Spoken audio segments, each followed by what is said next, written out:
Sidang penonton yang dirahmati, dikasihi, disayangi oleh Allah Subhanahu wa taala. Selalunya orang lelaki suka menggayakan rambutnya, suka menggayakan fashion misai dan janggutnya. Tetapi gaya rambut yang bagaimanakah sebenarnya yang kalau kita ini dandan mendapat pahala sunnah? Dan bagaimanakah cara trim janggut dan juga misai yang kalau kita ini lakukannya mendapat pahala sunnah dengan niat? Lalu harus kita ketahui, kerana kita ini adalah manusia yang beragama Islam, rugilah kita kalau kita ini melakukan sesuatu tidak ada kait-mengaitnya dengan agama Allah Subhanahu wa taala. Maka di sini suka untuk kita kongsikan cara sikatan rambut baginda sallallahu alaihi wasallam di dalam kehidupannya. Ketahuilah wahai lelaki, bahawasanya Rasulullah sallallahu alaihi wasallam memiliki 3 jenis sikatan rambut. Yang jenis pertama adalah sikatan membelah tengah. Rasulullah sallallahu alaihi wasallam memiliki suatu kayu yang runcing di hadapannya. Kayu tersebut digunakan untuk membelah tengah rambut baginda sallallahu alaihi wasallam dan disikat ke kanan dan ke kiri. Dan menyikat rambut itu adalah sunnah kita menyikat yang sebelah kanan.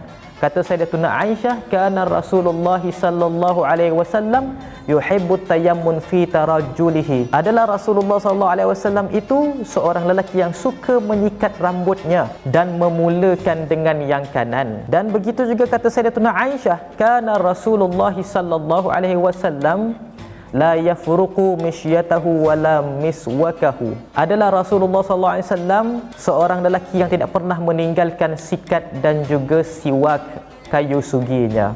Mari kita sama-sama amalkan sunnah. Maka yang keduanya adalah sikatan rambut baginda sallallahu alaihi wasallam daripada kiri ke kanan membelah tepi. Dan juga sikatan rambut baginda Nabi Muhammad sallallahu alaihi wasallam yang ketiganya adalah membawa rambutnya semua ke belakang. Ini adalah di antara gaya dan juga fashion sikatan rambut Nabi Muhammad sallallahu alaihi wasallam.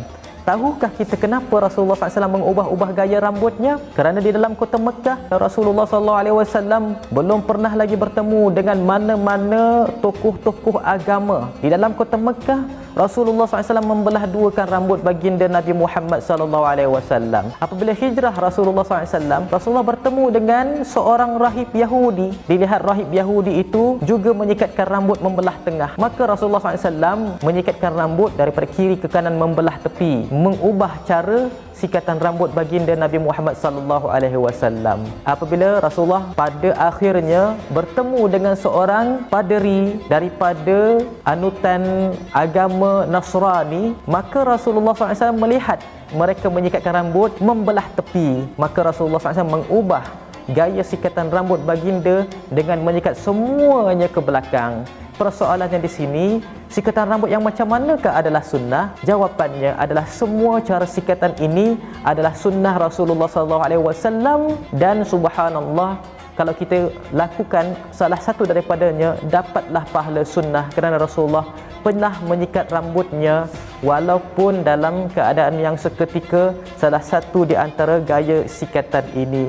Dan begitu juga Rasulullah SAW mencukur misainya dan membela janggutnya kerana ingin bercanggahan dengan orang-orang Yahudi yang membela misai, mencukur janggut. Dan juga orang-orang Nasrani mencukur kedua-duanya. Rasulullah SAW mencukur misai dan juga membela janggutnya. Wallahu a'lam.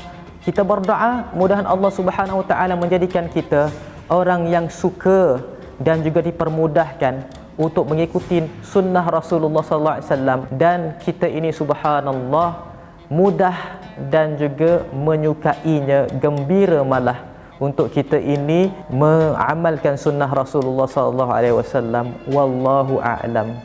Sampaikanlah dariku walaupun satu ayat.